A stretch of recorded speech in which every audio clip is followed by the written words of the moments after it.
espionnage. On est en train de dériver, monsieur Omar. La question, elle est simple. Pourquoi Pourquoi dans le Coran y a-t-il, si on dit que la religion est de l'ordre du privé, pourquoi dans le Coran il est dit que l'adultère, l'adultrice, il faut les fouetter? C'est là où je veux en venir. C'est ce que vous m'avez pas laissé terminer, c'était une longue introduction pour expliquer qu'effectivement, déjà d'emblée, le Saint-Coran n'a pas vocation à imposer la pratique. Or, Majidou Kacha, dans son exposé, dans son argumentation, veut faire croire que le Coran s'applique universellement, que ce soit aux musulmans ou non musulmans. Si bien qu'un non-musulman qui pêcherait selon la loi de l'islam, il est sous le coup de la sentence.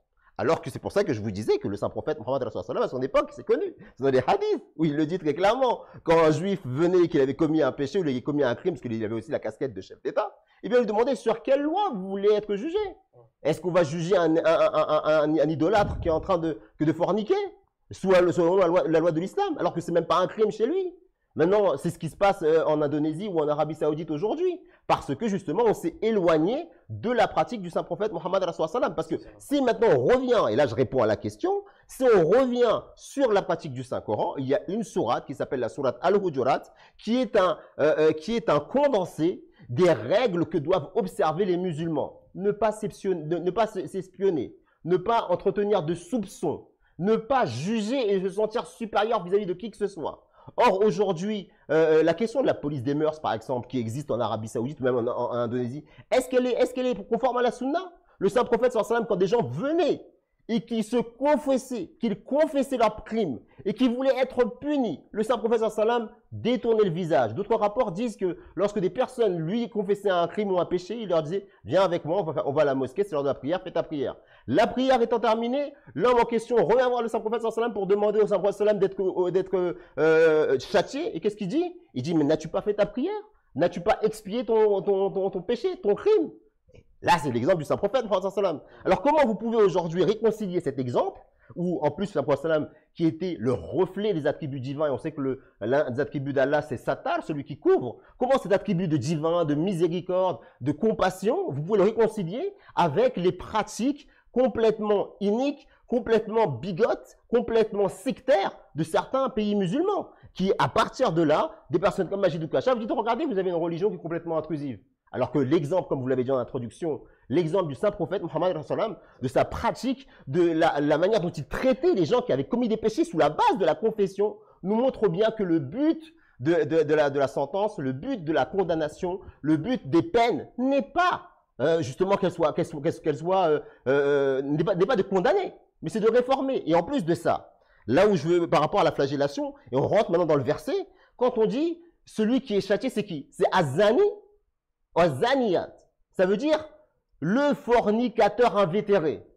Maintenant, quand vous voyez des pays comme invétéré, tout à fait. Au fait qu'il y a, d'ailleurs ça il faut le rappeler aux téléspectateurs parce que c'est super important. Quand il y a un alif et un lam, alors c'est deux lettres arabes, voilà. Dans un nom propre, devant un nom propre, ça s'appelle le tarsi. C'est une personne spécifique dont on parle. C'est le zani, voilà. L'adultère, l'adultrice, invétéré, celui qui le commet sans cesse, sans s'arrêter. Voilà, exactement. Et en plus de ça, oui, continuez, monsieur. Celui qui pratique l'adultère ou bien le fornicateur invétéré, comme on l'a dit. Et donc, maintenant, quand on regarde dans la pratique. N'importe quel. Maintenant, quand on regarde dans la pratique. Oui. Et c'est pour ça que des personnes comme Majidou Kacha peuvent dire voilà, les musulmans, regardez ce qu'ils font. Ils laissent pas les personnes qui sont en train de se faire un câlin. Bim, ils se font frapper. Vous allez dans des vidéos YouTube, vous allez en Indonésie, vous voyez des personnes qui sont sur la place publique, fouettées par un bâton en matière de crottin, de frottin, je sais plus, mais une matière quelconque, mais devant tout le monde parce que ils ont été surpris en train de s'embrasser sur la bouche. Mais là, est-ce qu'on est dans le cadre du Azani? Est-ce que là, on est dans la préservation d'une société chaste? Non, on est dans la recherche de la punition à tout prix. Le saint prophète Mohammed qui n'est pas l'exemple. Et qui n'est pas du tout l'exemple. Et surtout, en plus de ça, il y a des rapports de hadith de Hazrat Aïcha qui dit que le had, à savoir la frontière littéralement, qui correspond, lorsqu'on l'applique aux châtiments qui sont provisionnés dans le Saint-Coran, ne sont pas, on doit tout faire pour éviter qu'ils soient appliqués sur les musulmans. Donc la question du satar, de couvrir les fautes, la question de la compassion, la question de la substance de la religion, à savoir la miséricorde, Ar-Rahma, c'est ça un des attributs divins, c'est Ar-Rahman, Ar-Rahim. Ça, ce n'est pas compris aujourd'hui. C'est comme l'a dit Sajid Saab en introduction et très fort à propos, on est à une époque où il ne reste de l'islam que le nom et le Coran que le texte. C'est dans ce contexte-là qu'il faut non pas juger l'islam à la lumière des comportements des musulmans, mais il faut le juger à la lumière des comportements du Saint-Prophète sallam et mettre en perspective ce que le Saint-Prophète sallam donnait comme exemple et quel est l'exemple que donnent les musulmans aujourd'hui. Et ici, je voudrais rajouter une chose. Regardez, ça c'est très important. La question de la police des mœurs, ça me touche beaucoup parce que je vois que c'est tellement en contradiction avec l'exemple de Omar Farouk, par exemple. Omar Farouk, qui était un des plus grands califes de l'islam, il partait incognito pour aller savoir si les membres de sa communauté n'étaient pas en manque, manquaient de rien. Aujourd'hui, dans nos pays musulmans, la justice sociale n'est pas respectée. On prend le cas de l'Arabie Saoudite. On va chercher à couper la main à celui qui vole alors qu'il a faim. Mais on ne va pas chercher, comme le faisait Omar Farouk, à savoir si les pauvres, les faibles sont dans le dénuement. Mais on va chercher à savoir si ces pauvres, ces faibles ont commis des péchés. Alors que derrière, rien n'a été fait pour que la justice leur soit rendue. Et ici, je prends encore un exemple de Omar Farouk pour vous expliquer comment le châtiment en réalité doit être appliqué et que ce n'est pas au premier venu qui doit être appliqué. Le tarsis dont vous parlez, il s'applique aussi aux voleurs. Un jour, des gens sont venus voir le calife Omar et ils lui ont dit, et des propriétaires de têtes de bétail, et ils ont dit, voici mes employés, voici mes serviteurs. Ils m'ont volé du bétail. Je demande que la sentence leur soit appliquée. Omar il a dit, appelez-les-moi. Je vais écouter aussi leur version. Et les voleurs, les personnes soi-disant suspectées de vol, leur ont dit, il est notre maître, il est celui qui nous emploie, on travaille pour lui, et pourtant, nous ne mangeons pas à notre faim. C'est pour ça qu'on a été contraint et forcé de voler son bétail. Il a dit, non seulement vous ne serez pas châtié, mais il sera châtié, il doit mieux vous nourrir. Et lui-même, il prendra une amende. Voilà ce que le calife a fait en conformité avec la sunna du Saint-Prophète, les hadiths rapportés par Aïcha qui disaient très clairement que les sanctions, et c'est un hadith, on peut lui remettre, il n'y a pas de souci là-dessus, les sources sont là, qui dit très clairement que les châtiments provisionnés dans le Saint-Coran, dans la charia, doivent être évités au maximum. Donc si vous voulez, c'est le maximum, c'est l'absolu, hein. C'est ça. C'est dans l'extrémité, c'est des cas extrême. Des cas extrêmes. Ce n'est pas la règle. Donc le tarsis, comme on dit, az-zani wa zaniatu, c'est pas zani wa zani, c'est az-zani wa zaniatu. Et sariqu, c'est as-sariqu wa sariqa. Sajid Muslim Saheb, quelques mots à propos de la flagellation. Omar Saheb, je suis tout à fait d'accord. J'irais même jusqu'à dire qu'il est absolument impossible d'appliquer de telles peines dans des sociétés qui ne sont premièrement pas musulmans, mais des sociétés qui sont musulmans que de nom et pas dans la pratique. Parce que déjà, si vous étudiez le Saint-Coran, vous allez voir que le Saint-Coran demande à ce qu'il y ait 4 témoins. C'est-à-dire 4 personnes, témoins oculaires, qui ont vu de leurs propres yeux une telle acte avoir lieu. Maintenant, si vous étudiez les normes à respecter pour être un témoin, si vous étudiez la rectitude de conduite que doit faire preuve le témoin en islam, vous allez voir que dans une société islamique de nom, mais pas islamique dans la pratique et dans l'esprit, il est absolument impossible de rencontrer de telles personnes. Par exemple, si vous lisez dans les livres de jurisprudence islamique, et ça c'est le 4e calife du mouvement Ahmadiyya qui le dit, si vous étudiez ces chapitres en particulier qui parlent de la rectitude de conduite que doit faire preuve le témoin, vous allez voir que celui qui se rend coupable d'impudicité simplement en urinant dans un endroit public, c'est-à-dire dans un urinoir par exemple, le témoignage de cette personne est jugé invalide et inacceptable dans le contexte d'une accusation d'adultère. Est-ce que vous rencontrez de telles personnes dans des sociétés non islamiques et encore moins dans les sociétés islamiques de non seulement? Si par exemple un témoin ou un potentiel témoin se soit rendu coupable de mensonge à même une seule reprise durant toute sa vie, son témoignage est jugé invalide. Ce qui démontre que dans des sociétés qui ne sont pas véritablement islamiques, de telles peines ne peuvent jamais avoir lieu. Pourquoi? Parce que c'est impossible de rencontrer même une seule personne et encore moins 4 personnes réunies pour être témoin d'une telle acte. D'accord. Ok. Merci beaucoup Sajid Saheb pour ces quelques réflexions que vous avez portées. Mais Monsieur Omar, est-ce que là on parle d'exhibition sexuelle ou est-ce qu'on parle d'une personne qui a commis l'adultère comme ça? Là, clairement... Parce qu'on parle quand même de 4 témoins, là. Oui, justement, la question des 4 témoins nous montre bien qu'il s'agit qu'on peut comparer, en fait, parce que, bon, les contextes sont quand même différents, qu'on peut comparer avec les lois sur l'exhibition sexuelle. Et donc, ce qui est intéressant, ce qu'a rappelé Sajid Saheb, c'est que l'exhibition dont il est question, en plus de ça, ce qu'on pourrait dire, c'est facile aujourd'hui. On peut trouver des cas, même des fois sur YouTube, on voit des gens qui font des choses comme ça, même ils se font même filmer, donc ils peuvent le voir. On dirait, ouais, dans ces conditions-là, regardez, avec Internet, tout ça, facilement, les 4 témoins, vous les avez. Mais comme il a dit, c'est très important, ce point-là, on parle de muttaqi. Muttaqi en islam, c'est ceux qui ont la crainte révérentielle de Dieu, l'amour de Dieu, et qui sont mus par les enseignements islamiques de chasteté, d'honnêteté, et de personnes qui ne vont pas chercher à être dans ces assemblées où de telles choses sont en train de se passer. Donc d'emblée, ces personnes-là, on peut dire d'une certaine manière, en prenant les termes occidentaux, sont des saints. Est-ce que vous avez trouvé 4 saints comme ça qui vont s'amuser à aller chercher à savoir si des personnes ont véritablement commis l'adultère? Dans une société où aujourd'hui, justement, la croyance en Dieu n'est pas la norme, et surtout, même dans un pays musulman, la croyance en Dieu, c'est quoi, comme dit le prophète sallam, il dit le mensonge. Il a tellement insisté sur ne pas mentir que les compagnons du prophète sallam ont dit qu'il aurait voulu qu'il s'arrête d'enjoindre ce précepte-là. Mais dans cette société musulmane, dans nos sociétés musulmanes, est-ce que cette question du mensonge, est-ce que cette intégrité par rapport à l'honnêteté, elle existe?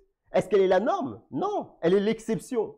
Et donc, ce genre de personnes, encore une fois, dans ces soi-disant sociétés musulmanes, ne se rencontrent pas dans les coins de rue. De fait, la décadence spirituelle du monde musulman démontre que ce châtiment-là n'est pas compris. Et lorsqu'on est dans le véritable enseignement islamique, on est dans le véritable concept tel qu'il doit être pratiqué, comme il a été pratiqué à l'époque du prophète et de ses khulafa, les rapports nous prouvent que ces sentences-là n'étaient pas normatives, n'étaient pas normées, ce n'était pas la norme, mais c'était plutôt l'exception. Parce que le but, ce n'est pas du tout la sanction. Certes, la sanction est là, on ne va pas dire que c'est seulement dissuasif et que ça ne s'applique pas. Si ça s'applique, c'est pour préserver quoi? Quelque chose qu'on ne comprend pas aujourd'hui. C'est la chasteté. Et on pourrait débattre, on pourrait expliquer tous les vices et tous les fléaux liés justement au non-respect de la famille. Lié à la fornication, lié à l'adultère. Tous ces problèmes-là, aujourd'hui, quand on en parle, on nous regarde avec des gros yeux, on se dit, mais de quoi il parle? Il sort d'une autre planète. Mais si maintenant vous vous adressez à un sociologue qui a parlé de manière scientifique et qui va vous donner justement les conséquences de cette pratique-là, vous allez bien comprendre la raison pour laquelle l'islam est aussi sévère. Parce qu'on ne va pas rejeter la sévérité de ce phénomène. On n'est pas là pour justifier le fait que voilà, pourquoi il y a ça, pourquoi il n'y a pas. Si l'islam le met en place, c'est parce qu'effectivement, c'est un véritable problème, c'est un véritable fléau. Mais la manière dont le pratiquent les musulmans et qui semble aussi répugnant vis-à-vis non seulement des occidentaux, mais même des musulmans, des êtres humains normaux, ça, ce n'est pas ce que l'islam enjoint. C'est sur ça qu'il faut qu'on insiste. Effectivement, et d'ailleurs, la loi, parce que ça reste quand même une loi que l'islam peut donner, je veux dire, il faut bien l'admettre. Par exemple, en Amérique, il y a la peine de mort. En Amérique, il y a la peine de mort. Ça n'empêche pas que des Occidentaux vivent en Amérique aussi. L'Amérique fait partie aussi de l'Occident. Alors que, voilà, pourtant, on ne parle jamais de ça aussi. Mais il y a la peine de mort qu'il n'y a pas ici, qui est peut-être pas acceptable, mais ils ont leur loi, on a notre loi. C'est tout à fait... Et surtout, c'est une provision qui s'applique dans les cas extrêmes et qui ne s'applique pas universellement à des personnes qui n'ont pas choisi l'islam comme leur religion. Même à l'époque du saint prophète, c'est important de le redire ça. C'est que il a établi la charte de Médine, où il a donné ses droits aux minorités. Et il n'a pas imposé que la charia, soi-disant comme il l'emploie aujourd'hui, ça fait mal. de voir qu'au mot charia, il y a une connotation de violence, il y a une connotation de coercition. Alors que non, la charia telle qu'elle a été employée par le Saint-Prophète a été tellement emplie de miséricorde que même les non-musulmans préféraient se faire juger par rapport à la charia que par rapport à leur tradition ou par rapport à leur religion. Justement, qu'est-ce que c'est que la charia pour les téléspectateurs? La charia, ce n'est pas une loi juridique.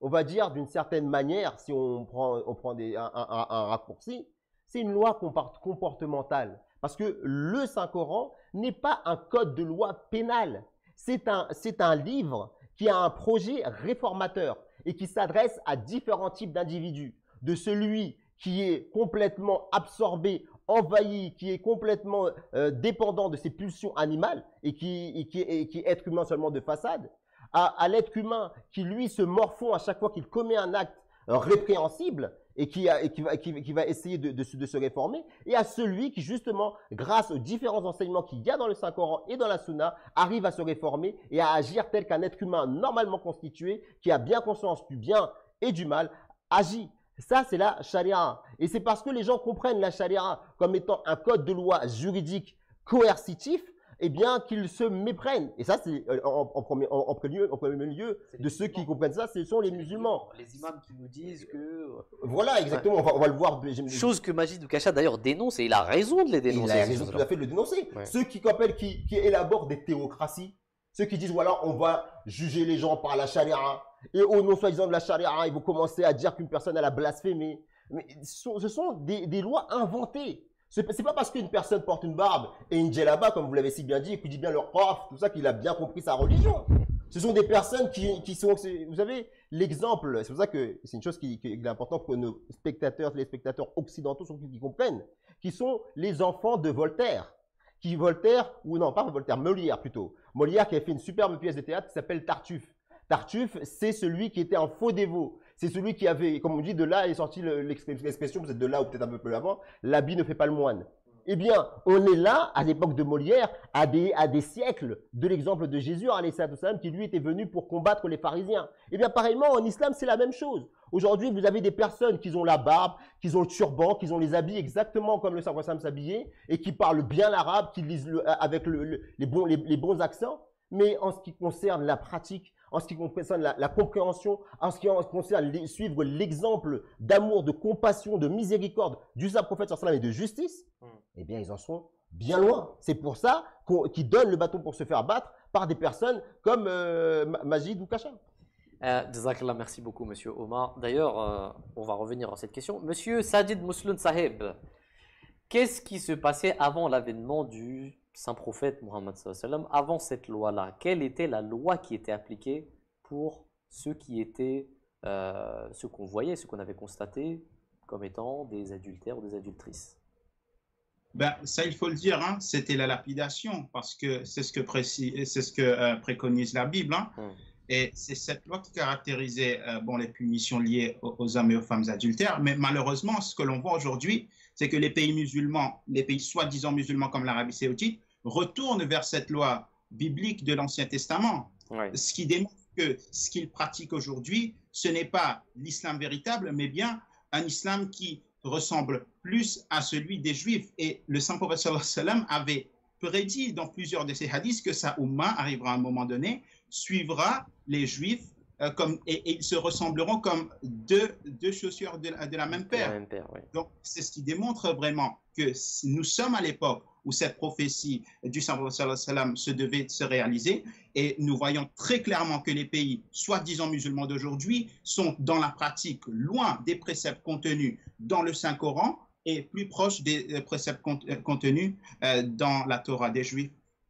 Merci beaucoup Sajid Mousloun Sahib. Alors on va passer maintenant au deuxième argument en espérant que cela est exhaustif et assez clair pour des spectateurs qui sont en train de nous regarder et pour toutes les personnes qui suivent Majid Oukacha, parce qu'on a l'impression que sur YouTube il y a une forte population de personnes qui suivent Majid Oukacha et qui le regardent en espérant d'ailleurs, et d'ailleurs on est tout à fait ouvert à l'échange si ces personnes veulent venir nous parler dans un cadre bien évidemment respectueux de la bienséance, on puisse se parler, on n'a aucun souci avec cela.